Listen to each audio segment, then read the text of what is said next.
Hello അസ്സലാമു അലൈക്കും പ്രിയപ്പെട്ട മുത്തുമണികളെ. അപ്പോൾ ഇന്ന് നമ്മളെ രാവിലത്തെ ചെറിയൊരു സ്പെഷ്യൽ ഉണ്ട്, അതിനെക്കുറിച്ച് നമുക്ക് പറയാം കേട്ടോ. ചെറിയൊരു വീഡിയോ. പിന്നെ ഇതാ ദോശ ഉണ്ട്, പിന്നെ ചട്നിയാണ്. ഇതാണ് ഇന്നത്തെ രാവിലത്തെ ഫുഡ്. അപ്പോൾ ഇനി പെണ്ണിങ്ങനെ നല്ല ഫ്രഷ് ആയിട്ട് ഇങ്ങനെ ചുട്ട് കൊണ്ടുവന്നിരിക, നമ്മളതിങ്ങനെ കഴിക്കുക. അപ്പോൾ വാച്ചേ ഇതെങ്ങനെ ഉണ്ടാക്കി? ഇത് സിമ്പിളാണ്. പിന്നെ ഫസ്റ്റ് കടുക് പൊട്ടിച്ച, വെളിച്ചെണ്ണ ഉണ്ടെങ്കിൽ വെളിച്ചെണ്ണ അല്ലെങ്കിൽ ഓയിൽ. കടുക് പൊട്ടിച്ച, പിന്നെ കടുക് പൊട്ടിന് ശേഷം പിന്നെ നമ്മുടെ മുളകുണ്ടല്ലോ, ഉണക്കമുളകും മറ്റുള്ള മുളക്, കറിവേപ്പിലിടുക. പിന്നെ അതൊന്ന് മൂത്തതിന് ശേഷം സവാള, തക്കാളി, അതിൽ കുറച്ച് വെളുത്തുള്ളി ഒരു പൊടിക്ക്. എത്ര സവാള ഇടാം? സവാള ഇപ്പോൾ നമ്മൾ എത്ര ആൾക്കാരുണ്ട്? ഇന്നിപ്പോൾ ഞാൻ 2 സവാളയും 3 തക്കാളി ഇട്ടു.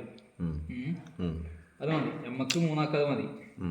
പിന്നെ അത് നല്ലോണം കുറച്ച് ഉപ്പിടുക, ഒന്ന് മൂപ്പിച്ചെടുക്കുക. പിന്നെ കുറച്ച് മുളകും പൊടി, കുറച്ച് മഞ്ഞൾപ്പൊടി, കാശ്മീരി ചില്ലി ആണെങ്കിൽ ഒന്നും കൂടെ ഉഷാറായി. പിന്നെ കുറച്ച് ഉപ്പിട്ട് കൊടുക്കുക. പിന്നെ നല്ലോണം മൂത്തിന് ശേഷം കുറച്ച് വിനീഗർ, സുർക്ക പൊട്ടിച്ച, ഓഫാക്കുക. ചൂടാറിയ ശേഷം മിക്സിയിലൊന്ന് അരച്ചെടുക്കുക, അത്രേ ഉള്ളൂ. പിന്നെ പൊട്ടുകടല ഉണ്ടെങ്കിൽ ഇട്ട് കൊടുക്കുക, ഒന്ന് ഉഷാറായി. പൊട്ടുകടല ഉണ്ടെങ്കിൽ ഒന്നുകൂടി വൈബ് മാറും, ടേസ്റ്റ് മാറും.